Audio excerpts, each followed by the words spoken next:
Morning.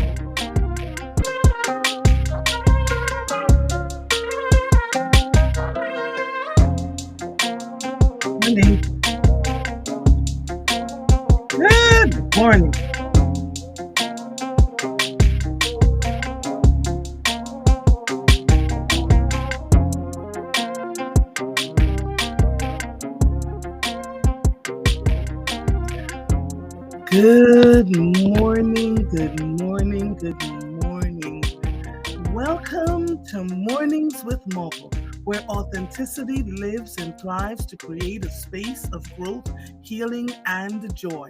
I am your host, A.LawfulTruth, and each day we will cover the topics that are informative and engaging while learning from each other. Good morning to each and every one of you. It is Tuesday, October 7th. 2025. It is another day as we're living and growing and trying to traverse what's happening with each and every one of us around the country. I am always starting my show with the morning motivation, and this one is so interesting. There's something that we don't discuss about who we are as human beings, that we're spirits in bodies, right? There are things that we ignore that are happening around us, and our minds are very powerful. So yesterday, I had a conversation with all three of my sisters, and I was able to sleep last night. And this morning at 6:02 a.m., my phone rings. It's my father. It's my father. And he's like, I just want to talk to you, see how you're doing, hear your voice. I know you chat on the family group, and I barely chat there because I've just been so much going on. He said, but I just wanted to hear your voice, my firstborn. I was in tears. I'm getting ready to get on the air, and we're talking about all the things that are going on, and, that he appreciates that I'm taking care of the grandchildren because he used to fight with his cousin to get on their grandmother's lap, and how important it is to be a grandmother. I mean, he just was talking, and then he said, I'm coming your way in November. I said, I know you're coming my way. We will see you. The great grandchildren will see you. You will see your grandchildren, and we'll make sure you hip and hop and pop to where you need to be to go see all your people. So my youngest sister is bringing him here towards me. So that's going to be good. So aside from having a good night's sleep last night, to hear my father's voice this morning, and there's a whole story behind that, but we're going to talk about that one day soon.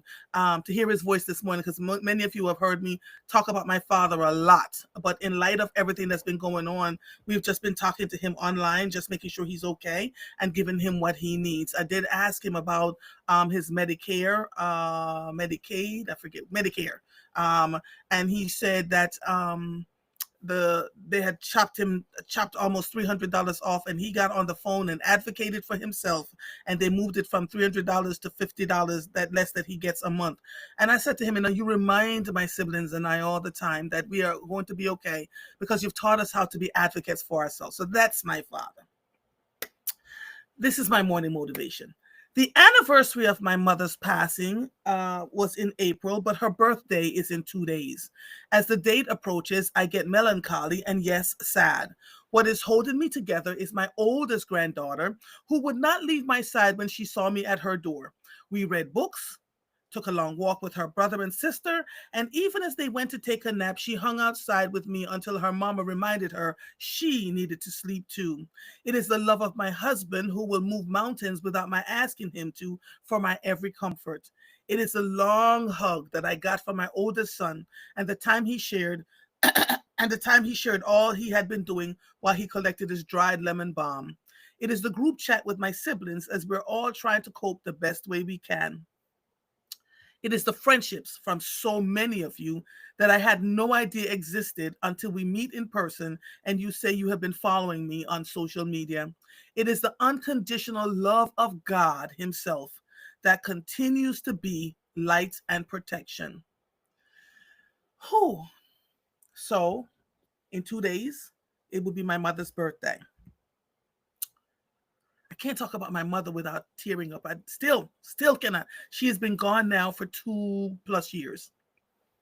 But I still cannot talk about my mother without tearing up because, you see, she was just such a force in our lives. And she left behind a reminder for my siblings and I. We would bicker at each other and she'd say, don't you do that. When the world turns against you, your siblings will be here. They will be here for you. And she was right. So I hadn't been, we have a group chat with just my sisters and I, and a group chat with my father, because there are things my sisters and I talk about we don't want him to know, because we get as siblings would do. We talk about things that parents just should not ever know. But in both group chats, I had been incredibly quiet. I'm talking like probably more than a month. And I would look up and there would be like 300 messages, and I would go check and then I go about my business. I didn't feel like talking to anyone because all the things that I had been experiencing over the last several months has just left me wanting to isolate. Isolation is a dangerous thing. And so they said the only way they would know that I was alive was that they would get on the Facebook, and they would see like I would post about my working out, but they knew something was wrong. So last week, Friday, after going to the doctor and just was so frustrated and I was in tears, I reached out to them and they set it up so we could talk this morning, last night. And I'm telling you, I sat and looked at their faces. At first, they wanted to know what I was doing, what was going on. So I described everything that was happening. They wanted to know that my peace of mind was intact. They want to know if they should come. They will. They will get on a plane. They will take a train. They will do automobiles. They will come. We do that for each other. Like when my husband was really sick, every weekend one of my sisters were here for months. They were just like, say the word. Whose turn is it to come go see Andre and make sure she's okay? So I talked to them, and as I watched them going on and on and on, a giggle bubbled up in my soul, and I laughed, and we talked about serious things, etc. But our mother's passing is something we just, between her passing and her birthday and Mother's Day, very difficult. Because as you all saw me posting on social media, my mother was a pill, y'all. She would call me, do this, do that, do that. Yes, mother. And don't take too long either. Yes, mother. And we'd go visit her. One time we went to go visit, and we didn't tell them we were all coming. And she lit us up when it's a dirty, stinking piece of drunk girl. She wouldn't talk to us. She went and talked to us for a while, and she looked at me. She said, "And you're the ringleader. I know you are. Your sisters would have not." I said, "Ma'am, why did I have to be the ringleader? We were all the ringleader." And my younger sister said, "I am innocent." Just talking about it makes me laugh. So in 2 days, as her birthday approaches, I am grateful that my sisters and I can still talk. I'm grateful that I have family that, we can talk to one another openly and transparently. There are things you can hide from the world that you can't hide from your siblings if you know each other and you've spent your whole life around them. And so what am I simply saying this morning? Find your joy, find your peace wherever you can. It might not be your siblings. It might be a great friend that you've had for years that knows everything about you, that you can talk to them about. It could be a brother that you adopted. It could be anything, but make sure it's somebody that you can absolutely be yourself 100%. Okay. There's been so much happening, and we're all just trying to navigate the best way we know how. We are aging. If for those of us who still have parents, they're aging. We just have to try and figure it out. We just have to literally try and figure it out. So thank you. Thank you all. Those of you who know yourselves that have been praying, trying to make sure that we're all okay. We're praying for one another because it's been interesting. I'm moving on, but today there will be no guests. Today you get to talk to me. Today you can pick up the phone and call 215-400-0146. I'm happy to have dialogue with you. Every once in a while, I clear my space so that there are no guests, so that I can just talk to you all about what's happening in your lives. It has been an interesting time. So a couple of things. The first thing I want to tell you is that what we're seeing on social media, and I posted it, but again, the algorithm, we're being censored, right? So depending on what we post often is what dictates whether we are censored or not, right? So Mr. Manfred's absolutely being censored. He talks a lot of stuff about what's going on in the world and the country, and he's unapologetic, as he should be, because that's who he is. But then he posts something about like his Mr. Man Jam session, and a lot of people just didn't see it, right? So the other thing that's coming out of that is a lot of what we're seeing now on social media is AI generated. The pictures look real, the videos look real. They're telling you that XYZ looks real, and it's not. So be very mindful about what you're consuming. If you are not 100% sure, and you can still tell a little bit what AI photograph looks like or AI video, it just looks too crisp, too clear, too it just looks like there's something weird about it. Just be careful about everything that you share. Now, I'm doing a little bit of digging because it's showing up in the news that Colin Kaepernick, the ex football player for the San Francisco 49ers, did an independent autopsy of the young man that was found hung at a college campus where they said he committed suicide. The according to what I have been reading, and again, I am trying to completely verify this, the autopsy that Colin Kaepernick did said something completely different. He was battered, bruised, all sorts of things was going on with him, and they're coming to the conclusion he did not commit suicide. I have said to each and every one of you, be very mindful. Watch your children. Don't let them out of your sight, even the ones that are in college and grown, right? Let them know exactly tell them I'm not trying to get into your business, but if something happens to you, I need to be aware of where you are. Saturday evening, my oldest son texted me. He says, "What are you doing over there?" I started to laugh. It's like, dude, he said, "Mom, I check you every 5 minutes or so, if not more." He said, "Because you don't tell people where you're going, and I see you're traveling, and I see you ended up over here. What are you doing over there?" And so I explained to him, and he's like, "All right, I just want to make sure you're okay." And as I was leaving, he said, "I see you're trying to head back home. All right, be careful driving, etc., etc." And he will call and check in. I allow that to happen because of what I do every single day. My husband has the ability to see where I am at all times. Make sure there's somebody that you trust that can verify and see where you are at all times. It's incredibly important. Okay. Let me go on over here and check these messages because you guys are talking. Good morning. Oh, Monica says you sound amazing this morning. So happy you were able to sleep and connect with your family. It truly makes a difference. I got 8 hours for the first time in since November of last year. Whew. And so when my father comes into town, I told him, I said, when you come into town, I'm going to make sure my friends get to see you and meet you and talk to you. Because, we talk about him all the time. Monica says isolation and bottling things up is dangerous. It is. It really is. It absolutely is. It's been a lot. All right. So good morning, Bobby. Good morning, my darling Winetta, Laura, Beatrice, my darling. Good morning, Viola. I see you all here. And I don't take for granted that you are on here with me every morning. Oh, Ash says if I miss the live, I catch up. Oh. So on Thursday, I'm going to need all of you. Dr. Jana, good morning, Dr. Jana. On Thursday, I'm going to need a whole lot of little love and protection because, I'll probably be a little misty on Thursday morning because, it's hard. I really, really miss my mother. And it's even worse when someone's mother dies and I go to their mother's funeral. Then it all bottles up and comes. I don't know when grief stops, if it ever stops. Ooh, Lord, I'm talking to you and I can feel the tear dripping down my eyes. See, they're crazy. It just never stopped. Just never stops. So, let me see. Viola, Dr. China. Lord, you all are talking as I asked you to, right? Oh Lord, the tears. Look at this. The tears just dripping down my eye. I'm trying. I am trying. Good morning, Monica. She says salute to Mr. Lawful. Yeah, he loves his children. I fight with him, but Lord Jesus, because I am my father's child. That I am.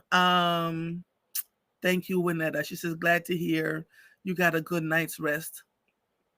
8 hours, yes, Monica. Yes, I got 8 hours of sleep. And when I decided that I wasn't going to worry about anything, I just went off to sleep. My sisters were like, look, we're all here. We know what to do. We know where you can go, so it's good. It's good. And I'm praying and hoping that you all have I'm hoping and praying that you all have someone that you can talk to. Y'all are talking. I can't even catch up with this thing. Jasenia said, in this day and time, we all need check-in times with our family and loved ones. Agreed. Thank you, Marguerite. I did get some sleep. I did. But it's been a while. It's been a while. You all have been on the air, and I was like, I'm not sleeping. I'm not sleeping. I'm not sleeping. But yesterday, after my sisters and then my father this morning, love you too, Nikita. Love you too, my darling. I remember when you were just a baby and we were sitting next to you in church and you were running around. You're a full-grown adult now teaching. It's been. It has been. While my tears flow and I'm talking to all of you, just know that I know I'm not alone. I know I'm not alone. So many of you, I think Chalet too, we had gone up to the mountains a couple of years ago, and 50 women, some I had never met in life, all trusted and came on up there, and one group that stayed together was, there was I think 6 or 7 chalets filled with women, and the chalet number 2 stayed together, and they meet and have breakfast and they talk. And so they were doing a prayer yesterday with each other yesterday evening. I didn't say I was going to join because I knew if I told my sisters we were going to talk at 6:30 and I was not on that call, somebody would be on a plane going, "Where the hell are you?" So I joined my sisters instead. But they prayed. So we have groups of people that are praying for one another, and it's absolutely important. Winetta says the love for our mothers never ends. I miss mine right today. I know, it's a lot. All right, so oh my gosh, it's so weird. I feel okay, but my tears are running unchecked, which is weird. Um, let me get on with the news, shall we? So much going on, so much going on. I'm going to try for it not to be all bad news. I promise. I try. I'm going to try. The state of Illinois and Chicago are suing the Trump administration over their plans to deploy the National Guard. And I need you, as I'm reading this piece of news, to talk to me about what you have been seeing happening in Chicago and what your thoughts are around it. I think on Sunday morning we saw a baby being zip tied, crying for his mother, and it broke me. It literally broke me. And I'm wondering, how long will it take? How much can we see before it becomes an issue for all of us? Now, we also saw in Chicago that folks are fighting back. Some of the gang members are fighting back. Some of the regular people are fighting back. ICE, someone was shot there. And it's just becoming untenable. And what I see happening is that people are getting so angry and upset that, the president could declare martial law because of what's going on. Meanwhile, the folks that are coming in to take out to move folks off the street, American citizen or not, are just frightened by what is going on, and that they're just being snatched off the streets. I said to you all months ago that people have been disappearing, like they're literally disappearing. Bus loads of people who are experiencing homelessness are being, they're putting them in buses, and they just gone. You just never see them again. In Florida, where they had built the alligator Alcatraz, 100 and something people that were there, they just disappeared, and they fell off the records of ever being there. We have to say something. We have to say something. We cannot just sit and report the news as if it's just nothing else going on. We have to say something. Because if you wait until it's your turn, y'all, then we're too far gone. Absolutely too far gone. The state of Illinois and Chicago are suing the Trump administration over their plans to deploy the National Guard. The American people, regardless of where they reside, should not live under the threat of occupation by the United States military, particularly not simply because their city or state leadership has fallen out of a president's favor, the lawsuit states in its introduction. In the lawsuit, which names both the state of Illinois and the city of Chicago as plaintiffs, Illinois Attorney General Kwame Raoul writes, defendants' deployment of federalized troops to Illinois is patently unlawful. He continues, plaintiffs ask this court to halt the illegal, dangerous, and unconstitutional federalization of members of the National Guard of the United States, including both the Illinois and Texas National Guard. Raoul is asking for a temporary restraining order, saying the deployment will cause additional unrest, mistrust of police, and harm the state's economy. Yeah. The issue here is, should they find a judge that does this, then those judges are being threatened. I don't know if you're seeing, if you're following the chain of command here. The judges are being threatened, and then the government is doing whatever they want to do anyway. How did we get here, people? How did we get here? You tell me, how did we get here? That was written by CBS News Philadelphia. The U.S. government shutdown entered its sixth day Monday with no end in sight after another round of blame games and sniping between leaders of the two parties on the Sunday talk shows. Democrats and Republican leaders are locked in a standoff about the way forward as it takes 60 votes in the Senate to pass a bill, and the GOP needs 5 more Democrats to advance its bill to reopen the government temporarily. State Senate Minority Leader Chuck Schumer, Democrat of New York, has called it a partisan bill written without Democratic input, demanding a negotiation to win the necessary votes for his party. But Republican leaders insist there will be no negotiation over their short term bill. We ought to be talking about the real issue here, which is that we have a health care crisis in America caused by the Republicans, Schumer said on Sunday on CBS Face the Nation. They've barreled us towards a shutdown because they don't want to deal with that crisis. Plain and simple. This was written by NBCPhiladelphia.com. Whew, my Lord. Let's talk about that too. Are you being impacted by the shutdown, right? Are you literally being impacted by the shutdown? What's happening with you? They're saying that Trump dodges on Obamacare funds. The come December 31st, according to Laura, that law is going to expire. That time is going to expire. People are not sure exactly what is going to happen with them, and so how do we navigate and look forward with all of that happening? It's a lot. And they're going back and forth, back and forth. You saw Madeline Dean outside in the corridor talking to the Speaker of the House, Mike. And she's like, the president is unhinged. This is Madeline Dean. The president is unhinged. What are you doing? He says, the Speaker of the House says, he's not listening to us. He's not listening to me. I don't even know if he intended for that to come out in the news, but a lot of what we are seeing and hearing now dodges the conversations, and the news is now writing in a way that seems partisan. It is the strangest thing to absorb. And to I'm looking at his face, David Alexander Jenkins' point. We have to start reading the news, listen to the news outside of the United States for as long as we can, because sometimes at some point I'm not sure what's going to happen there, and I still am asking the question: how did we get here? How did we get here? Right? Too much ego, not enough wanting to sit and talk to one another. Believing because you just, cognitive dissonance. Some of the smartest people I know sat and says, well, we have 3 branches of government. Even while watching before this president that's here now, before Donald Trump became president, while he was president in 2020, you watched how they put all these judges in place, preparing for what is happening now. We still thought we were going to be okay. When President Biden was walking out, he says, God help us all, we're walking into fascism. They looked at him and said, he's just an old man, just saying whatever he wants to say.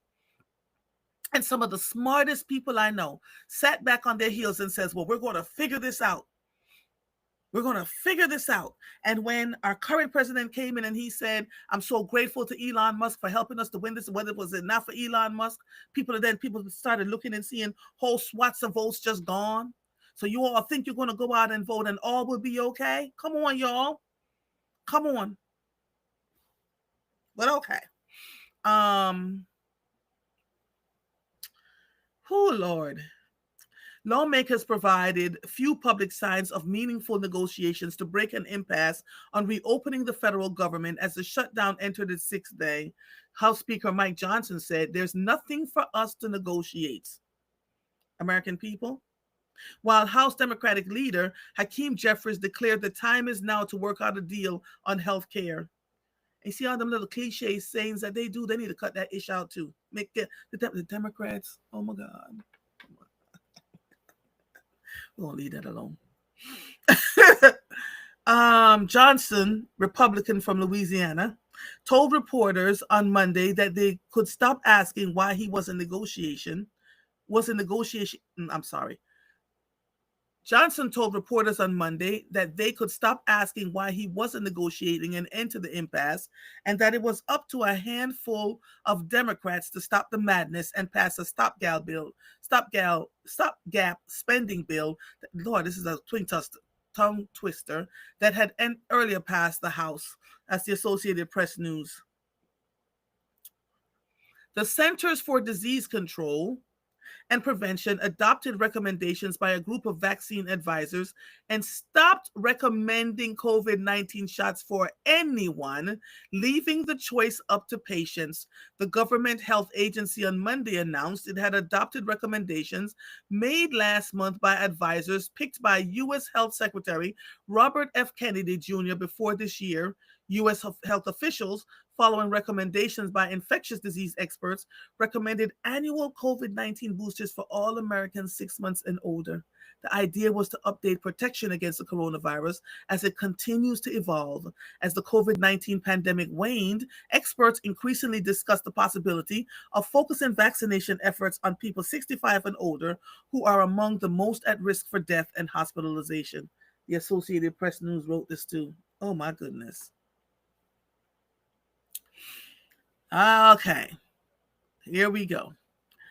The number of annual overdose deaths in Philadelphia dropped sharply last year and appears on track to continue falling, reflecting the ramped up efforts of healthcare providers to help people in addiction amid the city's controversial push to address the Kensington drug market.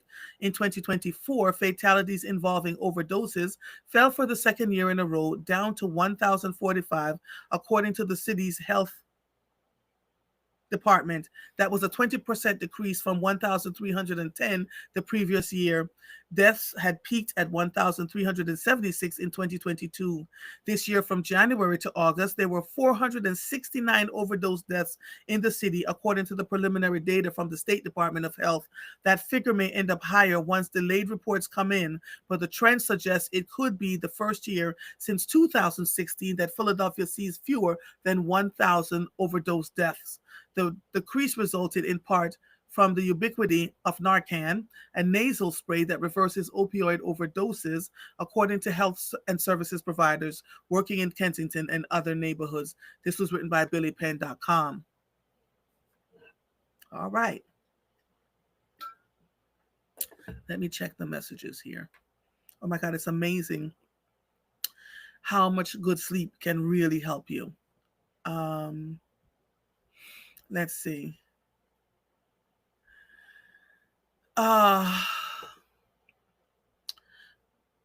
Jasenia says, I'm overwhelmed, Jasenia. I'm going to start calling you by your real name. Jasenia says she's overwhelmed. Marguerite says, I have decided amidst all of these things, I'm going to believe God or I am not. He will perfect that which concerns me, period.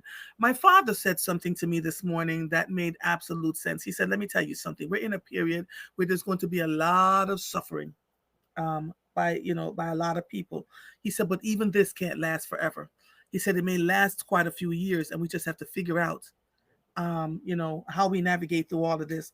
And this right now is going to tell who's had people in their lives who have been kind. He said, because if you're unkind, when you look up, and this is why I love my parents so much. He said, when you're unkind, it comes back to you in ways you can't even begin to imagine. He said, and when you're kind, it comes back too, but may not from the people that you were kind to, right? People see and understand that you're kind and be willing to help you. Monica says, my God, a child is zip-tied and taken away from this mother. Yes, right here in America. She says, we let evil in the White House. That's how we got here. Laura said, same here, Marguerite, same here. You got to pray. You got to pray and be wise, though. Don't just pray and make sure. And I know I'm speaking to some people who know what they're supposed to do. Good morning, Alexandra. Good morning. But you got to pray and move. Marguerite says, we got here because we were distracted, and we were distracted purposefully. All of this stuff, housewives of this and housewives of that. And, people were just, we were so taken in by, because we didn't want to see what was in front of us, right? We just didn't want to see. And we believed that what was happening was only going to happen to a certain group of people. That itself was telling, oh, it's only the immigrants. Oh, it's only the illegals.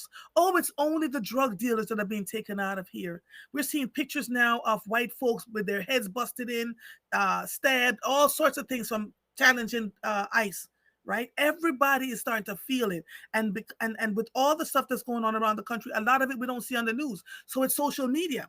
Social media, those people are out there using their phones and showing exactly what's going on. But if we're not careful and we're watching this happen too, that is also being censored. So you may not see it. This is what happens when you allow whole systems to be taken over, right? Alexandra says they have been planning this since McCarthyism.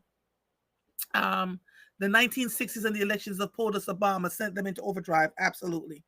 Absolutely. And they were very patient, right? I remember when President Obama was going into his first term, the Washington Post, something that I don't even read anymore because I used to think the Washington Post was a great place to read, said that at the day of his inauguration, there were a group of men sitting in a restaurant planning how to get the country back, right? They were so perturbed that someone black became president of the United States of America. They ramped up what they were doing. And the hate crimes, I was sitting on the Pennsylvania Human Relations Commission, leading the Montgomery County chapter for several years. And the amount of hate crimes that were reported or hate groups that built, the hate groups grew exponentially in the time that Barack Obama was president for 2 terms. But again, distracted. We have 3 branches of government. It's going to be all right. This can't happen to us. This is America. And we just sat here and watched it all unfold. And the only time we got upset and realized that this is way more is when we ourselves felt personally attacked. Oh, they're harming this one and they're harming. This is what I do for a living. Lawyers are being threatened. Judges are being threatened. This is going on to the people in my over here. Meanwhile, Keisha Hudson Brooks over at the Defenders Association in Philadelphia has been screaming at the top of her lungs, we've got to do something to help these people. Regular folks are just like, no, not going to happen. Winetta says, I don't know which side of the fence I'm on. I'm so undecided. Say more, Winetta. Say more. I'm cautioning all of you, and I'm not saying that you're not doing this, but let me just say this to be clear. I want you to pray, believe that you're going to be okay, and also be prepared. Don't sit and wait for something to happen. And I know I'm talking to the choir, I'm speaking to the choir, but for those who believe that just prayer alone is going to get them through, God said, be wise, be wise. Monica says, I don't see anything on regular news and not even on social media. I have to go look for news from BBC and Canada to really see anything, right? So that's where we are in this life, as Bob Marley says. Coming in from the cold, Lord, we are in trouble. Um, Philadelphia lawmakers have started poring over the details of a proposed budget for the first year of Mayor Sherrell Parker's signature housing plan, a $2 billion initiative centered on dozens of programs designed to help renters and homeowners keep a roof over their heads. The latest proposal, obtained by WHYY News, called for an annual budget of $194.6 million. Those dollars would go toward a total of 26 programs, including efforts to preserve affordable housing, provide home buyers with low interest loans, and help tenants facing eviction. City Council had previously passed legislation related to the Home Housing Opportunities Made Easy or HOME initiative. Most notably, one measure authorized the city to borrow $800 million in bonds for the plan. But this marks the first time council members are considering how individual programs will be funded and who they will help. And thank you, City Council. We want to hear where the money is going, who it is supporting as we move forward in what we do. That was written by WHYY. Attorneys for Sean Diddy Combs are planning to appeal after the Grammy-winning artist and music executive was sentenced Friday to more than 4 years in prison for transporting people across state lines for sexual encounters. The case shattered his carefully cultivated reputation as an affable celebrity entrepreneur, an A-list party host, and reality TV star. It culminated a public reckoning for the 55-year-old hip-hop star who made a plea for leniency and wept as his lawyers played a video portraying his family life, career, and philanthropy. U.S. District Judge Arun Subramanian also fined Combs $500,000, the maximum allowed. Here's a perfect case. Philanthropy, reality TV star, Grammy Award winner, A-list party host, uh, but he carefully cultivated it. Behind the scenes, everybody talked about how horrible he was, but nobody would say anything because he was affable and in public, and he'd given money over here and he'd done all these things over there. I have to tell you, it is better to have no money in the bank and treat people well. You'll go much farther than have millions of dollars in the bank and are horrible to people. And when stuff happens, those folks will not show up for you. Those folks will come out and tell everybody all the awful things that you're doing. In a world where you can be anything, be kind. I have said it over and over and over again. I also don't trust people who want everybody to just get along. I just want everybody to just get along, even when you see harm being done to the folks around you. They didn't mean it. They didn't mean that. I just really want us to get along. Nope. Mm-mm. If you're harming me and you're sitting with me and telling me you love me, but you're allowing me to be harmed, I can't sit around you. Too nice. Everybody, I'm just so nice. I just don't want, I want everybody to get along. Mm-mm. You can't put the pears in with the oranges, with the apples, with the tamarinds. You just can't. And so when people show you who they are, don't try to keep them in your spot because you just want everybody to get along. Learn how to snip and move on. Okay? Okay. All right. Um uh and that was written by phillytrib.com. Now here is this. Tell me what you think about this. When President Donald Trump's administration announced it was boosting its investment into historically Black colleges and universities and tribal colleges this year, HBCU advocates lauded the move as a win for the chronically underfunded institutions. The promised one-time gift of an additional $495 million would help Black colleges grow their endowments, expand our research programs, upgrade facilities, strengthen campus security, and provide more support services for students and faculty development. Advocates and university leaders said it is significant and it will be impactful on every campus. Said Rodriguez Murray, Senior Vice President of Public Policy and Government Affairs for the United Negro College Fund. So the president is boosting HBCU funding despite his attacks on DEI program. That's interesting. That's interesting. I need to dig a little deeper into this. But some higher education experts say they are leery of Trump's motives for increasing HBCU funding after his efforts to abolish diversity, equity, and inclusion programs at the nation's schools and universities and sanitize the history of slavery at national museums. Many of the DEI programs were created to offer an equitable and more welcoming environment of Black and Brown students at predominantly white colleges. The investments in HBCU came as the administration cut $350 million from other grants, largely from programs reserved for Hispanic serving institutions, or HSIs. Mary Beth Gassman, a professor for the Graduate School of Education at Rutgers University and executive director of the Rutgers Center for Minority Serving Institutions, said she believes the Trump administration supports for HBCUs while rejecting DEI sends a message that the president doesn't have an issue with Black people in Black spaces. Black Jesus. I think where he gets uncomfortable is Black people being in spaces where he thinks belongs to white people, said Gassman, who noted some conservatives have tried to diminish Black women in power by calling them DEI hires. Gassman said Trump's support of HBCUs also puts those schools in a tough spot because they're less likely to criticize him when he targets people of color or Black history. Trump has forced several colleges, including Harvard University and the University of Michigan, to cancel their diversity programs after he threatened to pull their federal funding. In August, he directed his attorneys to perform a review of Smithsonian museums that are too focused, he says, on how bad slavery was. When you are critical, he fires back, Gassman says. Ouch. Ouch, ouch, ouch. It's not fake news, Monica. Lord have mercy. Lord have mercy. Joanne says Obama being president helped them mobilize their racism and attract even more hate to go forward. What I don't understand, and I keep asking this question, is why are Black and brown people hated so? I think I know some of the answers. We've been uh, a lot of the programs where we've gained access, and we've turned lemons into lemonade, and we've been able to grow wealth, etc., has been so disconcerting for some people that they believe we should not be able to access. I told you all this in 2016.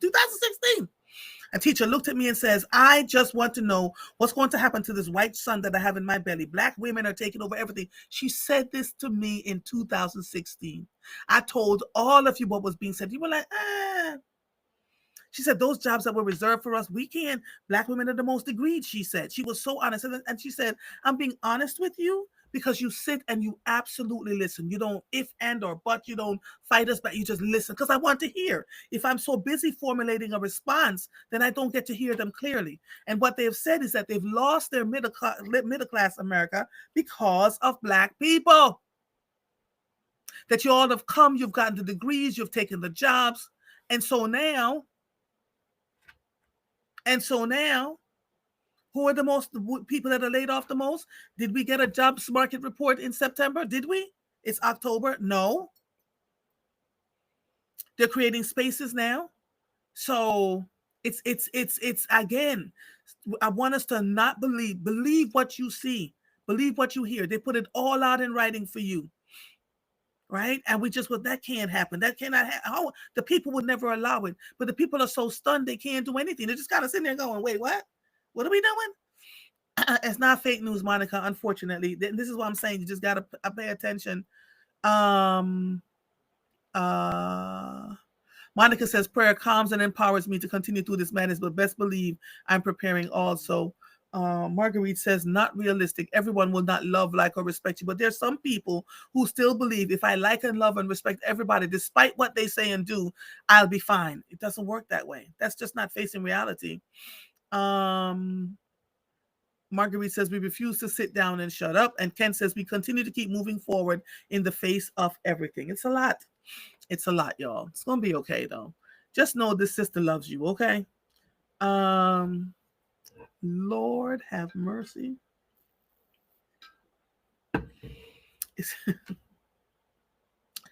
The Treasury Department said it is working on a $1 coin featuring President Trump's image to mark the 250th anniversary of U.S. independence next year. Although the design isn't final, a U.S. Treasury official on Friday shared a preliminary design of the coin featuring Mr. Trump. No fake news here. These first drafts honoring America's 250th birthday and at POTUS are real, U.S. Treasurer Brandon Beach wrote in a social media post on Friday, which included drawings of the coin. Looking forward to sharing more soon once the obstructionist shutdown of the United States government is over. The obverse or head side of the coin features Mr. Trump's profile, while the tail side depicts the president with his fist raised and a United flag flying behind him. U.S. flag flying behind him, which is reminiscent of the photo taken after a failed assassination attempt on the president in Pennsylvania last year. The tail side also has the words, fight, fight, fight, emblazoned over Mr. Trump's image. Lord Jesus, I can't. Joanna says, someone said Trump doesn't even have a problem with Black people being in Black spaces, just not in perceived white spaces. Yeah, we just read that in the news, Joanne. We did. So what do y'all think about the president having a coin in his image for $1 for the 250th anniversary of the country, the United States of America? How do y'all feel about that? That was written by CBSNews.com. A new tropical storm could form in the Atlantic this week and continue the 2025 hurricane season's backloaded burst of tropical activity. Even though fewer storms tend to form now in the late season, history has shown how devastating they can be, particularly since development areas shift closer to land. The new potential storm isn't close to land yet. A burst of stormy weather located in the central tropical Atlantic could form into a tropical depression or storm in the next few days as it tracks west. The next storm's name is Jerry. It is slightly unusual for this time of year. Storms that track across the Atlantic between Africa and the Caribbean and help to form about 85% of all intense hurricanes usually begin to die down by now. The North Carolina, Outer Banks, people are now picking up their houses and moving them closer inland because the houses are washing away. We talked about global warming. We believe that that was much ado about nothing. It's staying warmer longer. It is October 7th, and it is still incredibly warm. Still incredibly warm. It's 81 degrees. Usually by now we're donning sweaters and looking at our pumpkins. The pumpkins are wondering what the hell they're doing in all this heat, right? So much going on, which reminds me. I'll see if I can take my grandchildren to go pick pumpkins this week. So much happening, right? So these storms continue to form, and we have to be prepared. A monumental, that was written by 6abc.com, by the way. A monumental Supreme Court term begins Monday with major tests of presidential power on the agenda, along with pivotal cases on voting and the rights of LGBTQ people. The court's conservative majority has so far been receptive, at least in preliminary rulings, to many of President Donald Trump's aggressive assertions of authority. Liberal Justice Ketanji Brown Jackson invoked the Calvin and Hobbes comic strip after one such a decision, allowing the cut of $783 million in research funding. This is Calvin Ball jurisprudence with a twist, Jackson wrote. Calvin Ball has only one rule. There are no fixed rules. We seem to have two. That one and this administration always wins. When they were stacking the courts, when President Obama was trying to put new justices in before he left, and the Republicans said nope. The Republicans were in control at that point, and they would not allow anything to go through, right?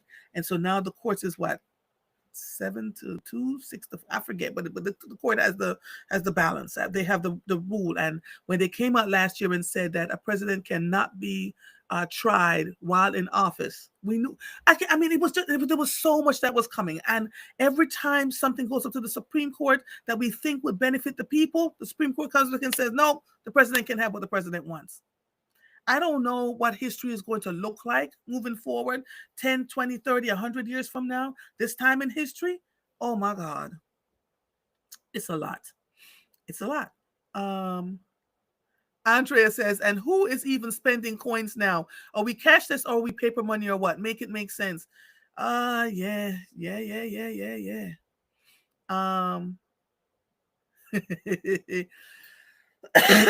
So funny. Laura says, so many people will not spend that coin. And Andrea says, the coin won't even be worth the dollar stamped on the front. Shaking my head. Monica says, okay, that might be the reason for him to stop this government shutdown, so he can get his coin out. Anything to see his name, just vain. Alexander says he's trying to be like the British monarchy, having his likeness on U.S. currency. Oh, Lord, this is too much. Alexandra says he'll most likely sell it. Marguerite says, I'm not surprised. People will go broke not trading the coin. Again, separating the wheat from the chaff. Oh, Lord. And Joanne says, Trump doesn't mind black people in their own. Oh, I just saw that already, sweetie. I don't know why it's reporting that again. And so, black folks, you see the handwriting on the wall. I've said to you all, stop trying to fit in and figure out how to, put your time, energy, and money. We have a lot of gifts and talents, a lot. And if we stop trying to force it into spaces that do not want us and figure out how to create our own spaces like we did, back to segregation, right? I remember when just before Martin Luther King died, he said, we fought so hard for this. Someone asked him why he was so pensive. He said, we fought so hard for this inclusion, but I'm afraid it's going to cost us in the long run. And here we are.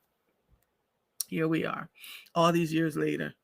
Former NFL quarterback and current analyst Mark Sanchez is facing a felony charge for his role in an altercation that led to the former Philadelphia Eagle being stabbed early Saturday morning. Marion County, Indiana prosecutor Ryan Mears said Monday that additional police investigation led to the more severe charge. Sanchez had initially been charged with 3 misdemeanors as a part of the incident.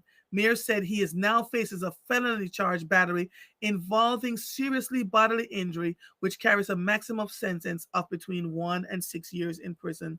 This was written by 6abc.com. Okay, here's the part where I want you to pay attention. Police are searching for a suspect in Philadelphia who allegedly forced his way into a Philadelphia home, tied up a family, and robbed them. According to the Philadelphia Police Department, the incident unfolded just before midnight on Sunday, October 4th, 2025, at a home on the 500 block of Marwood Road.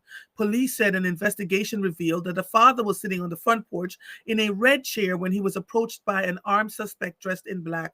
The suspect held him at gunpoint and forced him inside the residence where his wife and daughter were watching a movie. I thought my dad was coming in, but when I saw another man coming behind him, I was in shock, the teenage daughter, Gloria Rodriguez, told NBC 10. They brought him in the house, asked him the person brought him in the house, told him to tell him where the money is, and beat him in his head.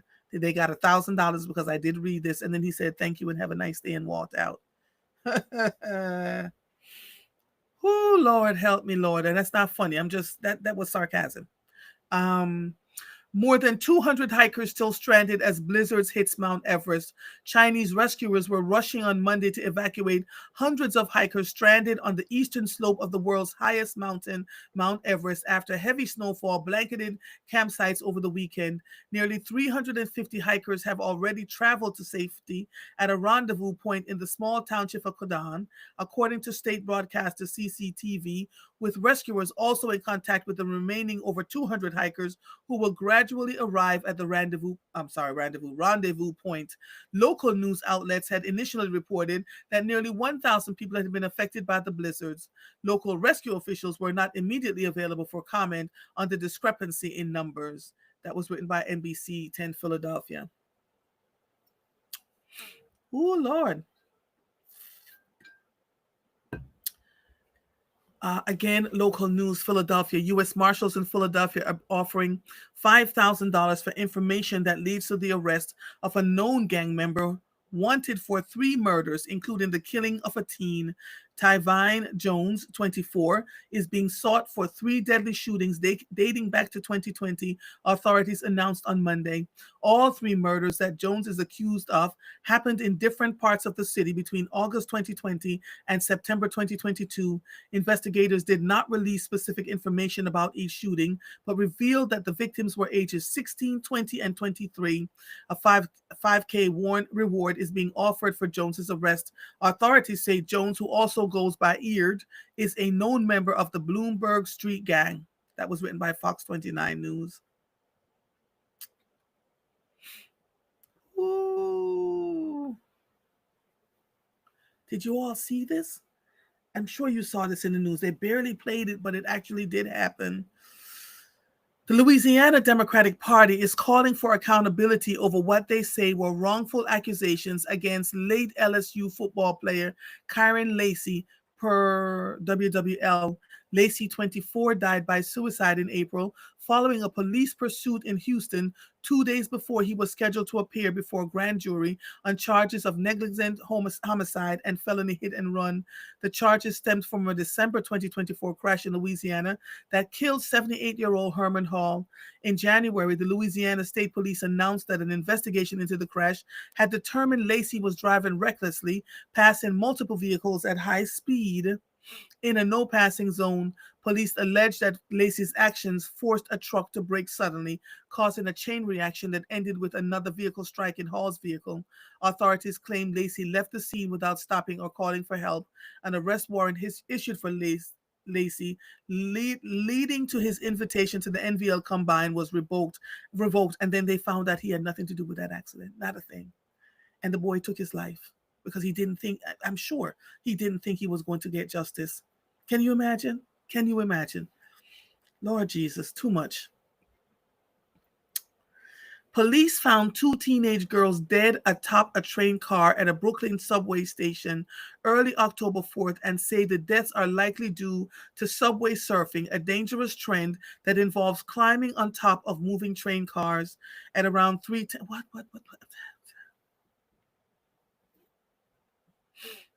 At around 3:10 a.m., New York City police officers responded to a 911 call at the Marcy Avenue subway station. Police found two unidentified girls unconscious and unresponsive on top of a J train. Local news outlets reported the train had just crossed over the Williamsburg Bridge from Manhattan into Brooklyn. First responders pronounced the two girls dead at the scene, NYPD said. I don't know. I don't know, y'all. I don't know. I don't know. I don't know.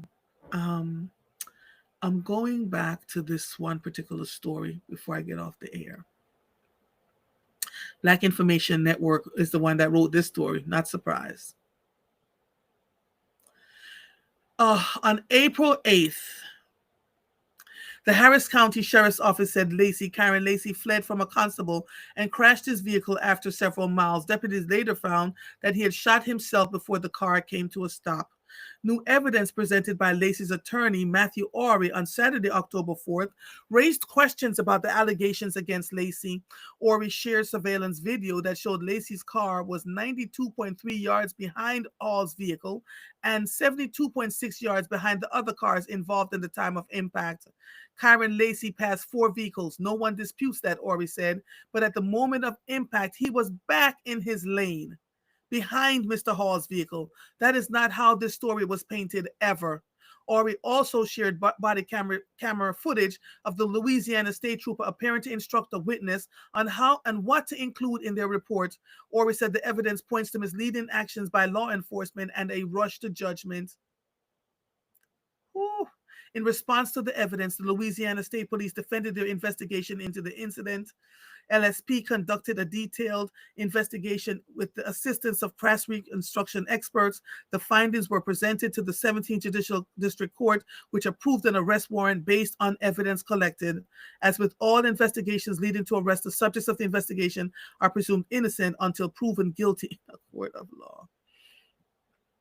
On Saturday, Louisiana Democratic Party executive Dadrius Lanas released a statement calling the case deeply troubling and an example of how false reporting by some in law enforcement can destroy lives and damage public trust. The party is urging Attorney General Liz Muriel to launch an independent investigation into how the case was handled. Oh, Jesus. A lot. It's a lot. It's a lot. So again, before we rush to judgment, before we believe everything we see sight unseen, we must trust first, verify before you start to trust, right? And even when it looks like everybody have done their investigations, etc., still verify. Ask more questions. Ask more questions, right? Um, it's been, we have been, it's been incredible. It's been incredible.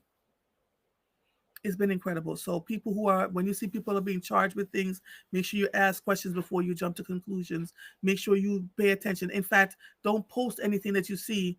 There's so many things that I've seen happening that I would not post. I just wouldn't post it. I wouldn't give it air because I know what can happen when people are, accused of things that they may or may not have done. We have to see. We have to, you gotta verify. Always verify. All right. I'm sending so much love to all of you. It was good talking to you today. Today is a much, much better day thanks to my father and my siblings. I am going to continue to do as we have always been taught how to do, and we're taking care of each other. To those of you who are out here feeling the strain and the stress of all that's going on, you may have lost a job, may have lost a loved one suddenly. I'm letting you know that we are sending you all the love and warmth that you can stand. And I'm telling the rest of you who have the ability to support and help each other, do that. Yes, Viola, air traffic controllers are not reported to work, honey. There's a count in LA, folks in California, they're like, there's no one sending the planes in and taking them and letting them off. So a lot is going on out here. And TSA workers have turned their back, and they're like, some of them in some spaces are like, well, we're not getting paid, so y'all go on ahead. You can carry whatever you want to into the airplanes. A lot is going on out here. So pay attention, and I would say, it's hard for us to sit still, but I would encourage us to sit still right now. kibosh a lot of the movement. Just pay attention to what's going on, because you think it cannot ever happen to you until it does. This episode of Mornings with Mova is officially over. I am Andrea Lawful Sanders. I'll see you when I see you. Bye, everybody. Bye, darlings.